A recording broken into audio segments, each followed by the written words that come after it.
I think the education industry is one that really excites me at the moment. And that's, I think, why I'm in education, because I think the way our classrooms and the way we teach is going to change over the next 10 years is going to be really fundamental. I mean, our classrooms and the way we teach hasn't really changed in centuries. I mean, for the past couple of hundred years, we've been teaching in the exact same way.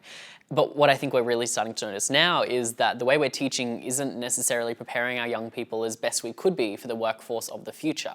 Industry keeps saying that the graduates that they're getting that are going into the workforce aren't prepared the way they need them to be prepared. And there's a big push for 21st century skills, things like more entrepreneurship, innovation, global citizenship and lifelong learning in the classroom. And the latest studies are showing that students are going to change careers every 7 years. That means every 7 years we're going to go from being doctors to lawyers to teachers to pilots to accountants. And by the time we retire, we're going to have 7 to 8 totally different career pathways under our belts.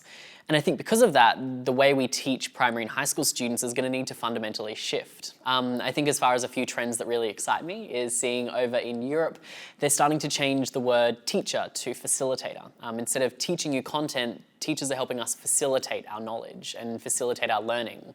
I think the way our classrooms actually look are going to change. Instead of those standard rows with a teacher up the front of the classroom delivering the information, it's going to be more collaborative pods and different spaces to help us think in different ways.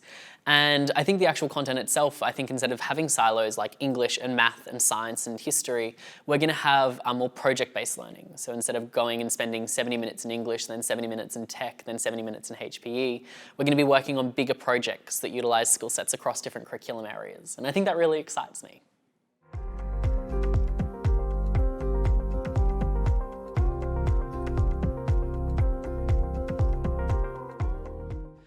I think we're going to see the world of business start to grow and evolve moving forward. Instead of those madmen in suits style of business where it's a bunch of old people in suits like trying to stab each other in the back to climb the corporate ladder, I think what we're really seeing is the world of business becoming much more collaborative and a lot more open.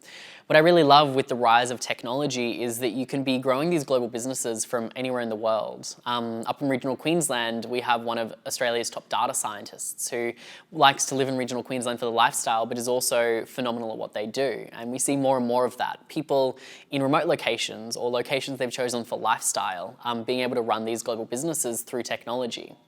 I think we're also seeing a lot more young people in business, people like myself that are going out there and starting a lot earlier and just going on entrepreneurial pathways and taking alternative career pathways as opposed to those more traditional pathways. And I think that's being more accepted. And I think as well we're seeing a lot more businesses working to support their local communities. I was reading a report just the other day that said that young professionals under the age of 30 are willing to take up to a 33% pay cut to work for a company or a cause that they truly believe in. And I think that really excites me. I mean, our generation, Generation Z, we're more likely to work for a company that's really making an impact in the community or helping change the world in some way, shape or form than a company that can pay us big salaries. And I think we're seeing a lot more of that where companies have got much more of a social focus, looking at how they're working towards sustainable development goals or how they're supporting their local community in some way so they can attract that top talent. So I think that's what really excites me about the world of business and how it's going to change.